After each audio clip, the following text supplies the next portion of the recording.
નમસ્કાર, સ્વાગત છે તમારું પોસ્ટલ એક્ઝામ કીમાં.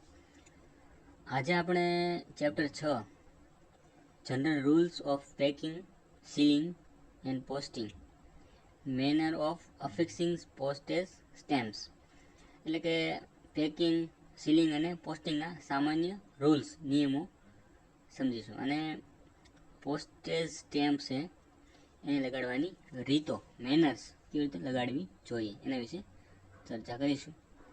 તો સાથે આગળ વધીએ. ડિસ્ક્લેમર. સૌપ્રથમ આપણે જોઈશું પેકિંગમાં દરેક આર્ટિકલને કેવી રીતે પેક કરવું જોઈએ એના વિશેની સચોટ માહિતી આપેલી છે. તો શરૂ કરીએ. આપણે દરેક પત્ર, પેકેટ અથવા પાર્સલ પર ઓછામાં ઓછી 2 પોસ્ટ ઓફિસની તારીખની સ્ટેમ્પ લગાવવાની રહેશે, તારીખની છાપ લગાવવાની રહેશે. એક તો જ્યાંથી જે આર્ટિકલ આવ્યું છે, ઓરિજિન ઓફ ધ આર્ટિકલ જ્યાં પોસ્ટ કરવામાં આવ્યું છે એની છાપ, અને જ્યાં એક રિસીવ કરવામાં આવે છે એની છાપ. એટલે આ 2 પ્રકારની છાપ હોવી આવશ્યક છે, એ આપણે શું જાણીએ છીએ. ત્યારબાદ દબાણથી ખરાબ થતા હોય તેવા તમામ આર્ટિકલ મજબૂત કવરમાં પેક હોવા જોઈએ. એવું ન થાય કે એનું લિક્વિડ કે કોઈ વસ્તુ જેથી બહાર આવી જાય અને પોતે નુકસાન થાય, સાથોસાથ બીજા આર્ટિકલને પણ નુકસાન કરે. ઓકે, તો એના માટે એવા આર્ટિકલને એક મજબૂત કવરમાં પેક કરેલા હોવા જોઈએ. આ રૂલ છે. સ્પેશિયલ પ્રિકોશન્સ પોસ્ટ ઓફિસ દરેક આર્ટિકલ માટે રાખી શકે નહીં. ઓકે, ધારો કે આવા એક સોફ્ટ એવા આર્ટિકલ હોય કે જે પછડાવાથી તૂટી જવાની સંભાવના હોય, તો આવા કોઈ પણ આર્ટિકલ માટે પોસ્ટ ઓફિસ પ્રોપર કાળજી રાખી શકે નહીં. બરાબર ને? એ કાળજી રાખવાની જવાબદારી જે તે એડ્રેસીની હોય છે કે એ પ્રોપર એને પેક કરે. બરાબર ને? તમે સમજ્યા હશો. ત્યારબાદ જ્યારે મીણ કાપડનો ઉપયોગ પાર્સલ, પેકેટ અથવા પત્રના રક્ષણ માટે અંદરના કવર તરીકે ઉપયોગ કરવો જોઈએ, બહારના કવર તરીકે ઉપયોગ કરવો ન જોઈએ. એનું શું કારણ? એનું કારણ એ છે કે જે આ કવર હોય એ દરેક અલગ અલગ વાતાવરણમાંથી પસાર થતો હોય. મતલબ ગુજરાતમાં ગરમ વાતાવરણ હોય તો હિમાચલમાં ઠંડુ વાતાવરણ હોય, તો એ રીતે પેક કરો તો એમાં દબાણ અને તાપમાનના કારણે અમુક વાર આગ લાગવાની પણ સંભાવના રહેતી હોય છે. ઓકે, અમુક આર્ટિકલ ફોરેનમાં પણ જતા હોય છે, ત્યાં પણ એની પરિસ્થિતિ અનુકૂળ ન હોય, અથવા કોઈ નજીકના સંપર્કમાં આવવાથી એમાં આગ લાગવાની સંભાવના વધી જતી હોય છે. બરાબર ને? તો આવા પેકેટ છે ને મીણને અંદરના ભાગમાં રાખવા જોઈએ, બહારથી પેકિંગ ન કરવું જોઈએ. બરાબર ને? એક વસ્તુ અંદર સ્પેસિફિકલી આપેલી છે. એની ઉપર પર્યાપ્ત મજબૂત કાગળ, મીણના કાપડ બહાર સુરક્ષિત રીતે બાંધેલો હોવો જોઈએ. મતલબ એની બહાર બાંધવું જોઈએ, અંદર પેક કરવો જોઈએ મીણના કાપડનો, બહાર અલગ અલગ વસ્તુઓનો. ઓકે, જેથી પોસ્ટ ઓફિસની તારીખ, સ્ટેમ્પ, છાપ અને કોઈ પણ ટપાલ ટિકિટ લાગી શકે. એની બહાર, એની ઉપર આવી રીતે કાગળ લગાડવો જોઈએ અને ટપાલ સ્ટેમ્પ લાગવી જોઈએ, ઉપરાંત ટિકિટ પણ લાગવી જોઈએ. એવી જ રીતે એનું પેકિંગ કરવું જોઈએ. તમે સમજ્યા હશો. આગળ વધશું. દંડ. ચોક્કસ વર્ગોના લેખોને લગતી કલમોમાં પેકિંગ સંબંધિત વિશેષ નિયમો આપવામાં આવ્યા છે. અમુક જે ચોક્કસ વર્ગના જે લેખો છે એ દરેક માટે અલગ અલગ નિયમો આપેલા છે. આ નિયમો સંપૂર્ણ નિયમો છે.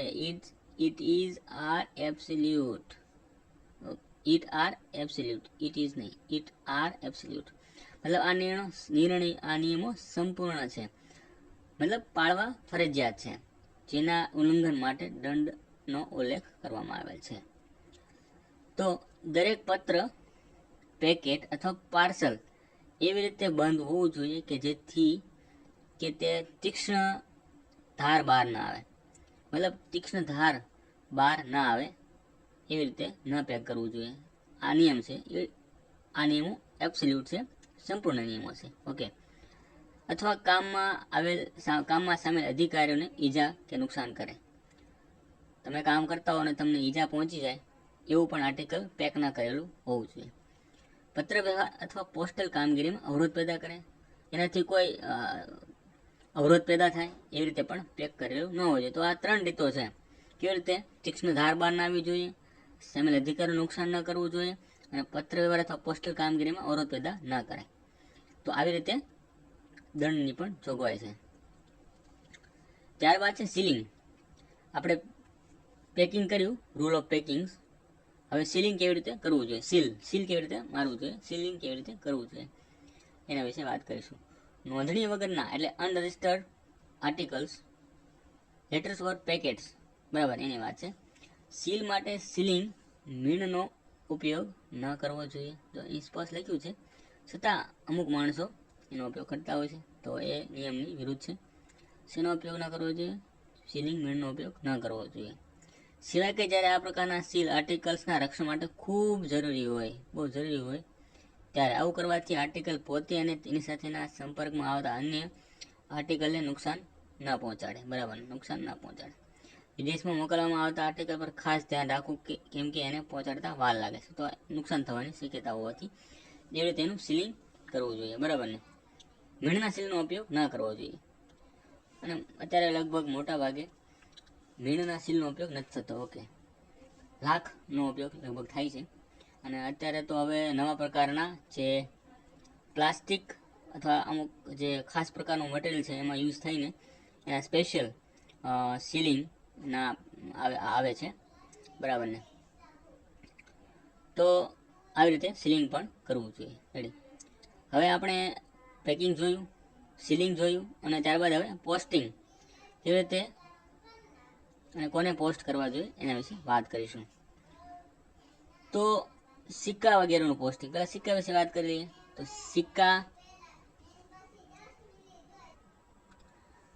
સિક્કા, બુલિયન, કિંમતી પથ્થરો, ઝવેરાત, સોનાની વસ્તુઓ અથવા ચાંદી અને ચલણ અથવા બેંક નોટ્સ માત્ર ઇન્શ્યોર્ડ ઇનલેન્ડ પોસ્ટ દ્વારા મોકલી શકાય. આ વસ્તુ કોઈ તમે મોકલતા હો પોતાના રિસ્ક ઉપર, તો એનું ફરજિયાત ઇન્સ્યોરન્સ લેવું આવશ્યક છે.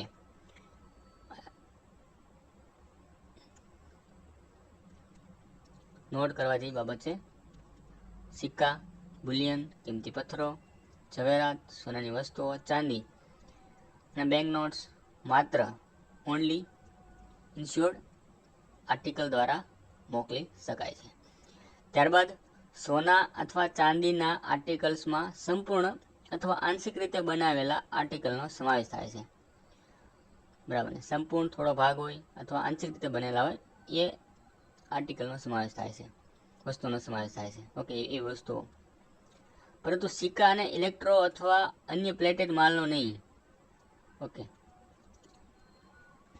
ઇલેક્ટ્રો લોખંડની વસ્તુ હોય એના પર તમે ઢોલ ચડાવી દો તો એ વસ્તુનો સમાવેશ થશે નહીં. ઓકે, પ્યોરલી વસ્તુ હોવી જોઈએ, મતલબ બુલિયન અને ઝવેરાત. ઓકે, ખોટા ઘરેણા ઉપર તમે થોડું ચડાવી અને મોકલો તો એ વસ્તુનો સમાવેશ થતો નથી. ઓકે, એ ઇન્શ્યોર વગર પણ મોકલી શકાય.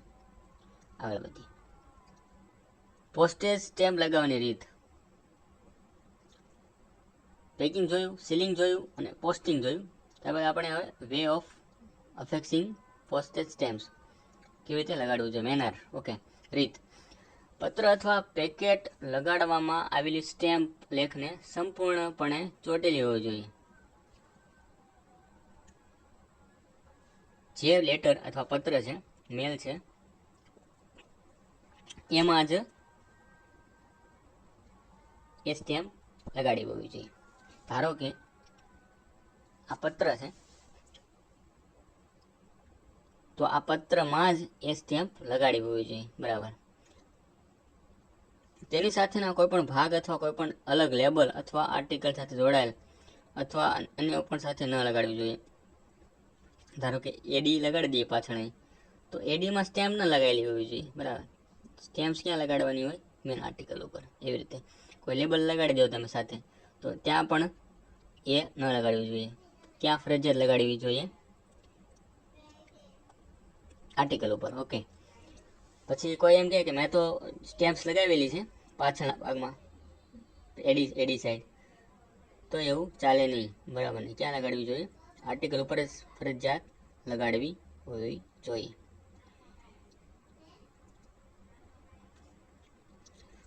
સ્ટેમ્પ્સ ટપાલના સરનામાની બાજુને ખૂણે જમણા હાથની ટોચ પર લગાડવી જોઈએ. જો શબ્દોને પકડીએ આપણે. ચલો, સ્ટેમ્પ્સ સમજ્યા તમે? ટપાલના સરનામું, જો મેં તમને અગાઉ પણ કહી ચૂક્યો છું. આ ટપાલ છે, કોઈ પણ એક છે. તો શું લખ્યું છે? ટપાલના સરનામા. ટપાલનું સરનામું મેં તમને કીધું હતું કઈ જગ્યાએ લખવાનું? આ સાઈડ લખવાનું. આ ભાગમાં ટપાલનું સરનામું આવે. તો આ કયો ભાગ છે? આ થયો તમારો ડાબો ભાગ,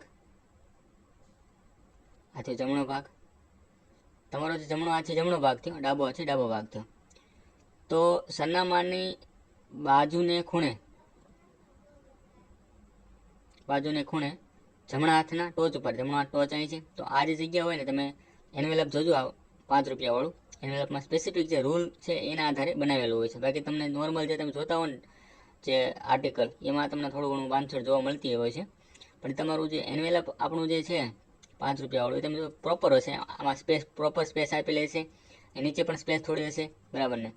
અહીં એડ્રેસ માટેનું સરનામું હશે, બરાબર ને. એવી રીતે હોય છે. તો ક્યાં લગાડવાનું હોય? તમારો જમણો હાથ છે, જમણા હાથમાં જે તમારી સામે કવર છે કોઈ એન્વેલપ, એના જમણા હાથ ઉપર ડાબા ખૂણા ઉપર પોસ્ટેજ સ્ટેમ્પ લગાડજો. એની નીચે એડ્રેસ આવે, ઓકે, નીચે એડ્રેસ લખવાનું હોય. અને ડાબી બાજુ ઉપર મોકલનારનું સરનામું હોય, સેન્ડર્સ એડ્રેસ, ઓકે, ડાબી બાજુ નીચેના ભાગ ઉપર, બરાબર. તો આગળ વધીએ. તો તમે સમજી ગયા છો કે manner of affixing postage stamps, okay. Letter box શું છે?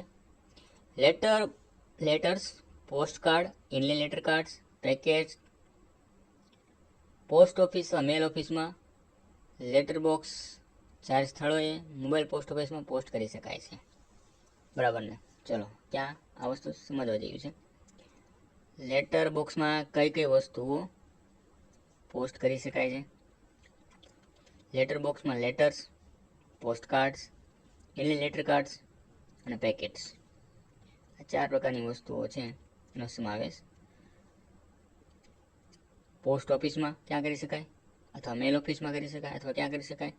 લેટર બોક્સમાં તમે પોસ્ટ કરી શકો, 4 સ્થળે લેટર બોક્સ હોય એમાં કરી શકો, અથવા મોબાઈલ પોસ્ટ ઓફિસમાં પણ તમે ફરતી પોસ્ટ ઓફિસમાં પણ કરી શકો છો. શું? પોસ્ટિંગ.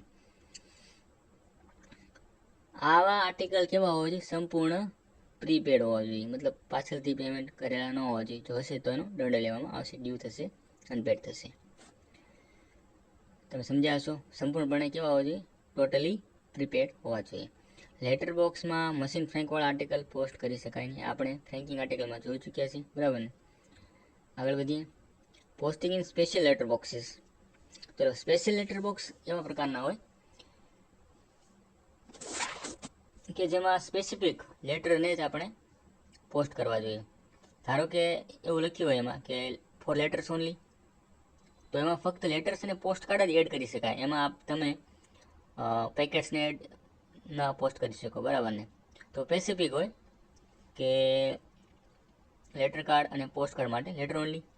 એરમેલ્સ આર્ટિકલમાં એરમેલમાં આવતા આર્ટિકલ પોસ્ટ કરી શકાય, અને ક્વિક મેલમાં આવતા આર્ટિકલ જ પોસ્ટ કરી શકાય. તો અહીં યાદ રાખવું કે કયા પ્રકારના સ્પેશિયલ લેટર બોક્સીસ છે. તો લેટર્સ ઓનલી, એરમેલ આર્ટિકલ એટલે કે એએમએ અને ક્વિક મેલ સર્વિસ QMS, ઓકે. આ તમે સમજી ગયા છો. આ પ્રકારનો પ્રશ્ન પણ અહીં પૂછી શકાય છે. મતલબ આવા બોક્સમાં જે બોક્સ પર લખ્યું હોય એ મુજબના જ પત્રો નાખી શકાય. એની સિવાય નાખવામાં આવે તો એને રોકી શકાય છે, ઓકે, ડ્યુ માટે. પ્રેઝન્ટેશન ઓફ લાર્જ ઓફિશિયલ અને other letters in bulk at window of the pan or post office. જે મોટા જથ્થામાં જે બીજી વિષયવાળા આવતા હોય છે આપણી પાસે, બરાબર ને, કે જથ્થાબંધ પોસ્ટ આપણને આપી દેતા હોય છે. તો મોટા જથ્થામાં હોય તો એને શું કરવાનો નિયમ છે કે એને કાં તો at the window of the van or post office.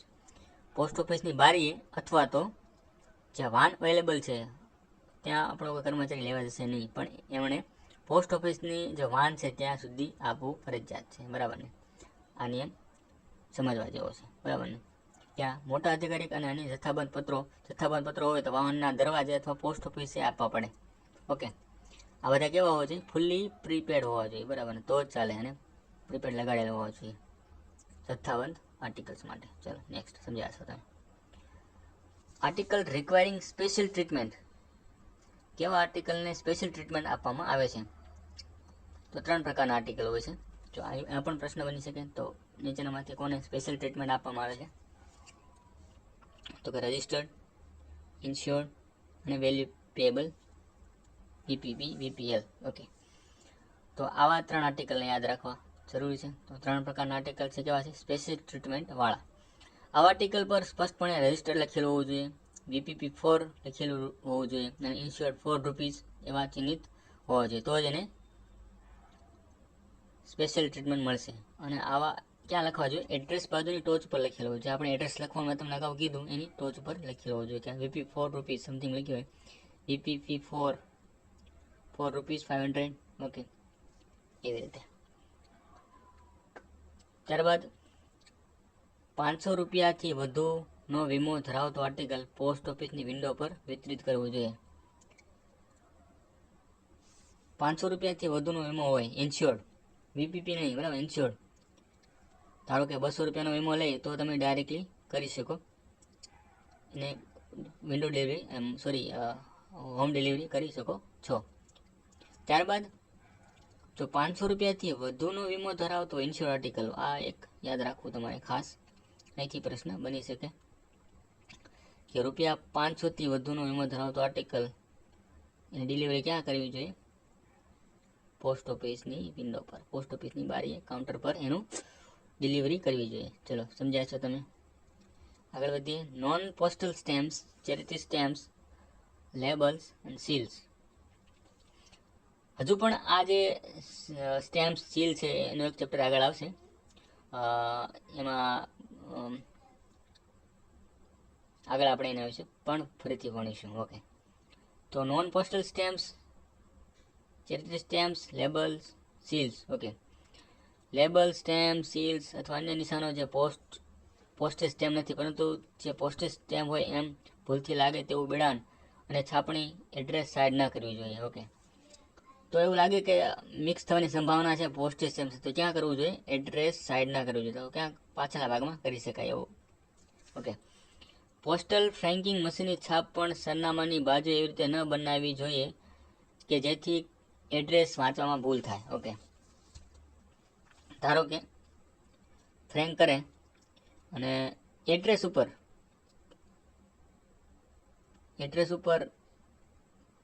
છપાઈ જાય, અથવા થોડુંક આમ તમને એવું લાગે કે મિક્સ થતું હોય એવું લાગે, અને તો એડ્રેસમાં ઘર નંબરમાં, મકાન નંબરમાં ભૂલ થવાની સંભાવના રહેતી હોય છે, તો એવી રીતે પણ ન છાપવું જોઈએ, બરાબર ને.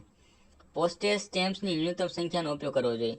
ધારો કે આપણે એક સમજવા જેવી વસ્તુ છે, પોસ્ટેજ સ્ટેમ્પનો ન્યૂનતમ સંખ્યાનો ઉપયોગ કરવો જોઈએ. ધારો કે ₹20ની ટિકિટ મળે છે તમને, ₹20ની ટિકિટ મળે છે, તો ₹5 વાળી 4 ટિકિટ ના લગાડવી જોઈએ. તો ઓકે, સમજ્યા તમે? આ એનો ખાસિયત છે. કેમ કે એનાથી શું થશે કે જે સ્ત્રોત છે એનો દુરુપયોગ થશે. મતલબ દુરુપયોગ કેવી રીતે?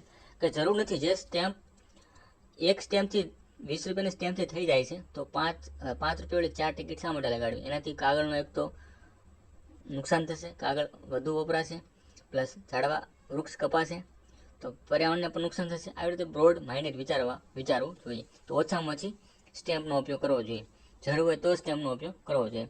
નહીં તો તમે કેશમાં પણ એનું કાઉન્ટર પર બુકિંગ કરી શકો છો, જરૂર ન હોય તો. ઓકે, અથવા ₹5 વાળું કવર પણ અવેલેબલ હોય છે, એન્વેલપ, જેનો તમે લઈ શકો, તો સ્ટેમ્પ તમારે લગાડવી ના પડે, બરાબર ને. તો આવી રીતે ન્યૂનતમ સંખ્યાનો ઉપયોગ કરવો જોઈએ. 1થી ચાલી જતું હોય 20 વાળી, તો 5 વાળી 4 ના લગાડવી જોઈએ, બરાબર ને. આગળ, ઉચ્ચ અંકિત મૂલ્યવાળી સ્ટેમ્પનો ઉપયોગ કરવો, બરાબર. મેં તમને કીધું ઉચ્ચ અંકિત મૂલ્ય એટલે 5ની જગ્યાએ 20 વાળી ઉપયોગ કરો તમે, બરાબર ને, જેથી એડ્રેસ બાજુ ભરાઈ ન જાય અને બરાબર વાંચી શકાય. હવે સપોઝ કે તમે એક પોસ્ટ કાર્ડ છે અથવા કવર છે એન્વેલપ, હવે તમે 50ની ટિકિટ લગાડો છો, તો ધારો કે અહીં લગાડો, બધી બાજુ લગાડતા જ જાઓ તમે, તો શું થશે કે અહીંથી આખું જે એડ્રેસ સાઈડ બાજુ છે આખું ભરાઈ જશે, તો તમને એડ્રેસ વાંચવામાં પણ તકલીફ પડશે. બરાબર ને? તો મોટી સંખ્યામાં ઓછી કિંમતની સ્ટેમ્પનો ઉપયોગ બીજી બિનજરૂરી જગ્યા રોકે છે. બરાબર ને? તો એવી સંખ્યાઓમાં ન પણ ઓછી સંખ્યામાં ઉપયોગ કરવો જોઈએ. પોસ્ટ ઓફિસના કર્મચારીઓનું કામ વધારે છે અને મૂલ્યવાન સ્ટેમ્પ પેપર, મેં તમને અગાઉ કહી દીધું, સ્ટેમ્પ પેપર્સ અને પ્રિન્ટિંગ ચાર્જનો બગાડ થાય છે, પર્યાવરણને પણ નુકસાન કરે છે. ચલો, તો સમજી ગયા છો. તો શું કરશું આજથી આપણે? હવે ન્યૂનતમ સંખ્યા સ્ટેમ્પનો ઉપયોગ કરશું. રોકડમાં પોસ્ટેજની પૂર્વ ચુકવણી. આ સુવિધા મહત્વની પોસ્ટ ઓફિસોમાં ઉપલબ્ધ છે, બધી જગ્યાએ ઉપલબ્ધ નથી. માત્ર અનરજિસ્ટર્ડ પેકેટો માટે મોટી સંખ્યામાં પોસ્ટ કરવામાં આવે છે. મોટા ભાગ અનરજિસ્ટર્ડ પેકેટો હોય એના માટે ઉપયોગ થાય છે. મોટા શહેરોમાં 500 અગાઉ પણ આવી ચૂક્યું છે અને નાના શહેરોમાં 250 હોવા જોઈએ. ઓકે. કેટલીક ઓફિસો નોંધણી માટે પણ અધિકૃત છે. અમુક જે પોસ્ટ ઓફિસ છે એ નોંધણી પણ કરી શકે છે એની. આગળ ચલો, અહીંયા આપણે આ ચેપ્ટર પૂરું કરીએ છીએ. સાથો એના થોડા MCQ મારફત જૂના પ્રશ્નો છે એ પૂછાઈ ચૂક્યા છે, તો એનું પણ અહીં રિવિઝન કરી લઈએ કે general rules, packing, sealings and posting, manner of affixing postage stamps ના જે પૂછેલા પ્રશ્નો અને પૂરા કરીને અહીં આપણે પૂરું કરીશું. તો પોસ્ટેજ શુલ્કની પૂર્વ ચૂકવણી કરતી વખતે જનતાને ઉપયોગ કરવાની સલાહ આપવામાં આવે છે. કેવી પોસ્ટેજ સ્ટેમ્પ જ્યારે ચૂકવે છે ત્યારે કેવી સલાહ આપવી જોઈએ? બરાબર ને? તો કે યોગ્ય ઉચ્ચ મૂલ્ય સાથે સ્ટેમ્પની ન્યૂનતમ સંખ્યા, મતલબ હાયર વેલ્યુ કેવી? હાયર વેલ્યુ 20 રૂપિયાવાળી વેલ્યુ 20 રૂપિયા છે અને 4 રૂપિયા છે, તો તમે કઈ વેલ્યુ ઉપયોગ કરશો? 20 વાળી 1 નો ઉપયોગ કરશો, નહીં કે 4 વાળી 5 નો. બરાબર ને? કે 5 વાળી 4 નો. રેડી? સી. પ્રશ્ન 2, પત્ર અથવા પેકેટ પર સ્ટેમ્પ ક્યાં લગાડવા જોઈએ? મેં તમને અગાઉ પણ કહી ચૂક્યો છું કે સરનામાની બાજુનો જમણો હાથનો ટોચનો ખૂણો. તમે માની લો કે દરેક પત્ર આવે ને, તમારે જે જમણી બાજુ છે ને એ જમણી બાજુ છે, ડાબી બાજુ છે એ ડાબી બાજુ છે, તો જમણો હાથ છે, જમણો હાથનો ટોચનો ખૂણો ઉપર સ્ટેમ્પ લગાડ્યું છે. બરાબર ને? ઓકે. એની નીચે સ્ટેમ્પની નીચે એડ્રેસ લખવું જોઈએ. તમારે ઉદાહરણ સમજવું હોય તો 5 રૂપિયાવાળું જે પરબીડિયું એન્વેલપ આવે છે એમાં સચોટ રીતે જગ્યા અને એડ્રેસ લખેલું હોય છે, એ જોઈ લેવું. બરાબર ને? આગળ વધીએ. પ્રશ્ન નંબર 3, અનરજિસ્ટર્ડ લેટર અથવા અનરજિસ્ટર્ડ પાર્સલમાં મૂલ્યવાન લેખો મોકલવામાં શું જોખમ સામેલ છે? ઓકે. કયું જોખમ હોય છે?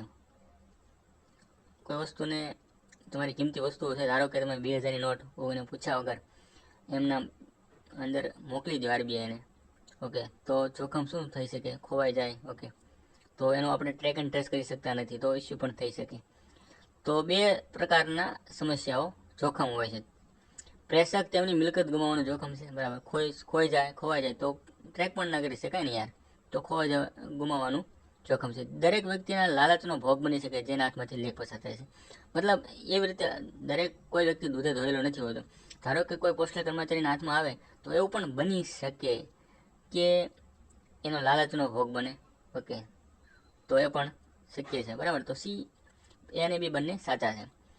નાજુક ફ્રેગાઇલ મતલબ નાજુક વસ્તુ હોય, કોઈ આર્ટિકલ, કાચની કોઈ વસ્તુ છે, નાજુક છે, બરાબર, તૂટી જાય, પડે નીચે, એટલે માની લો કોઈ કાચની વસ્તુ છે. આર્ટિકલની સલામતી માટે પોસ્ટ ઓફિસ કેવા પ્રકારની સાવચેતી રાખે છે? બરાબર. તો અગાઉ આપણે પણ જોઈ ચૂક્યા છીએ. તો શું છે? પોસ્ટ ઓફિસ નાજુક વસ્તુની સલામતી માટે કોઈ ખાસ સાવચેતી રાખી શકતી નથી. એ આપણે અગાઉ વાત કરી ચૂક્યા છીએ. કસ્ટમરને પોતાની રીતે મજબૂત ખોખામાં દરેક વસ્તુને પેક કરવી જોઈએ જેથી તૂટી ના જાય. બરાબર? નાજુક વસ્તુ પોસ્ટ ઓફિસની કોઈ જવાબદારી રહેતી નથી. ઓકે. 5મો પ્રશ્ન, લેખ શા માટે મજબૂત કવરમાં પેક કરવો જોઈએ? આર્ટિકલને કયા કવરમાં, શા માટે મજબૂત કવરમાં પેક કરવો જોઈએ?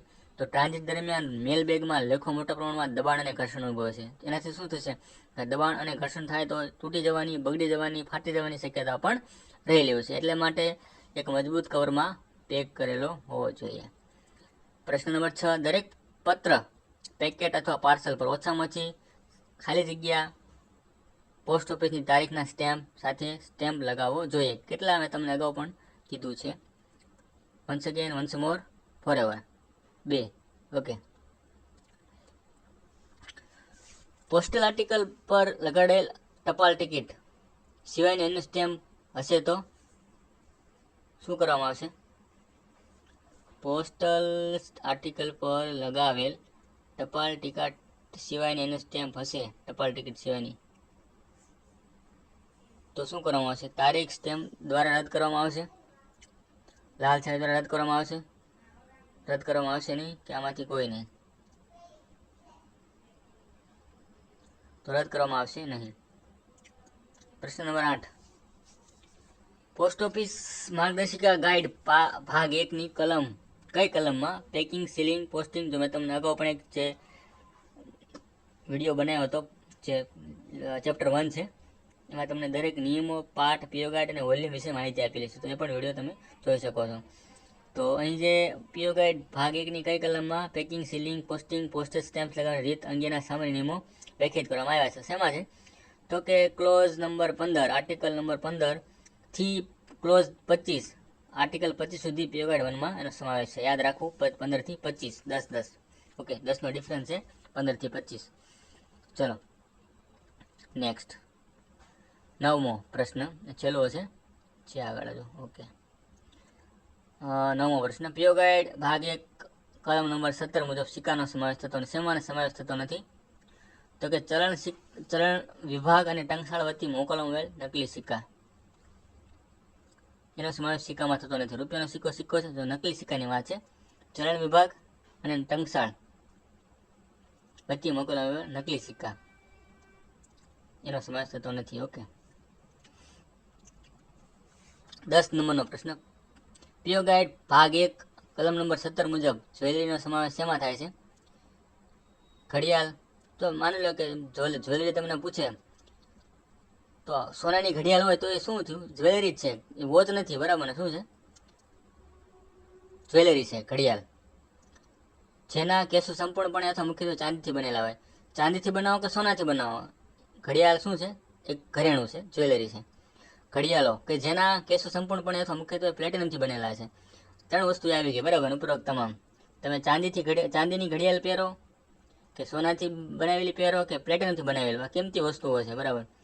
તો એ શેમાં સમાવેશ થશે? એનો જ્વેલરીમાં સમાવેશ થશે. ચલો નેક્સ્ટ, 11, જ્યારે મીણ કપડાનો ઉપયોગ પાર્સલ, પેકેટ અથવા પત્રની સુરક્ષા માટે કરવામાં આવે ત્યારે તેનો ઉપયોગ કરવો જોઈએ. શું કરવો જોઈએ? કેવી રીતે કરવો જોઈએ? અંદર. મેં તમને અગાઉ પણ કીધું, શા માટે? બગાડતું અટકાવવા માટે, બરાબર ને? કવરની અંદર કરવો જોઈએ, બહાર નહીં. જ્યારે મીણના કાપડનો ઉપયોગ પાર્સલ, પેકેટ અથવા પત્રના રક્ષણ માટે કરવામાં આવે છે ત્યારે ત્યાં પૂરતા પ્રમાણમાં મજબૂત કાગળ ક્યાં સુરક્ષિત રીતે બાંધેલો હોવો જોઈએ? પોસ્ટ ઓફિસની તારીખની સ્ટેમ્પ મારવા માટે અને કોઈ પણ પોસ્ટેજ સ્ટેમ્પ લગાડવા માટે. મેં તમને અગાઉ પણ કીધું, મીણનો કાપડ અંદર હોય અને બહારની કાગળ લગાડવું જોઈએ, એના પર સ્ટેમ્પ અને પોસ્ટેજ સ્ટેમ્પ લાગી શકે એટલા માટે. ઓકે, બહારની સાઈડ. મીણનું કાપડ ક્યાં? અંદરના ભાગમાં. અને બાકીનું સફેદ કાગળ ક્યાં? બહારના ભાગમાં. રેડી? ચલો, આવશે બી. નેક્સ્ટ, 13મો પ્રશ્ન, માત્ર પત્ર માટે ચિહ્નિત થયેલ લેટર બોક્સનો ઉપયોગ, બરાબર? સ્પેશિયલ લેટર બોક્સનો વાત થઈ છે. કયા પોસ્ટ કરવા માટે થવો જોઈએ? તો મેં તમને અગાઉ પણ કીધું હતું, પત્રો અને પોસ્ટકાર્ડ માટે. ઓકે, પ્રશ્ન નંબર 14, નીચેનામાંથી કયો લેખ ઇનલેન્ડ પોસ્ટ માત્ર વીમાકૃત ઇન્સ્યોરન્સ પોસ્ટ દ્વારા મોકલી શકાય છે? બરાબર ને? તો બધી વસ્તુ આવશે, સિક્કો, બુલિયન, કિંમતી પથ્થરો, જ્વેલરી, સોના ચાંદીના લેખો, ચલણ અથવા બેંક નોટ. આ બધી વસ્તુમાં ઇન્સ્યોરન્સ લેવું જરૂરી છે. હમણાં જે આરબીઆઈનું તમને આઈડિયા હોય તો આરબીઆઈમાં હજુ પણ ચાલુ છે. જે લોકો પાસે જૂની નોટો હોય 2000ની, તો એ લોકો ઇન્સ્યોરન્સ કરીને 100% ઇન્સ્યોરન્સ કરવું પડે એનું. ધારો કે 20,000 રૂપિયા છે, મેક્સિમમ 20,000 રૂપિયા મોકલી શકાય, 10 નોટ. તો 20,000 રૂપિયાનું એને ઇન્સ્યોરન્સ લેવું પડે અને એ સ્પીડ પોસ્ટથી મોકલવાનું હોય છે. RBI અમદાવાદ. ઓકે, તમે સમજી ગયા છો.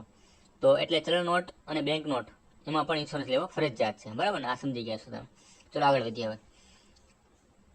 છેલ્લો પ્રશ્ન 15. નીચેનામાંથી કયો લેખ લેટર બોક્સમાં પોસ્ટ કરવો જોઈએ? લેટર બોક્સમાં જ પોસ્ટ કરી શકાય. ઓકે, તો અહીં સમજવાની જેવી વસ્તુ એ છે કે મશીન ફ્રેન્ક્ડ, આપણે અહીં થોડુંક અમને ધારો કે નથી ફાવતું તો એક લોજિક લગાડીએ. લેટર બોક્સમાં પોસ્ટ કરવો જોઈએ. ચલો, લેટર બોક્સમાં તો એક વસ્તુ ના, કોઈ પણ બોક્સમાં મશીન ફ્રેન્ક્ડ આર્ટિકલ પોસ્ટ કરી શકાય નહીં, બરાબર ને? હંમેશા કાઉન્ટર તો 4 વાળો ઓપ્શન કાઢી નાખીએ આપણે. 4 વાળો ઓપ્શન ગયો. ઓકે, 4 વાળો નીકળી જાય.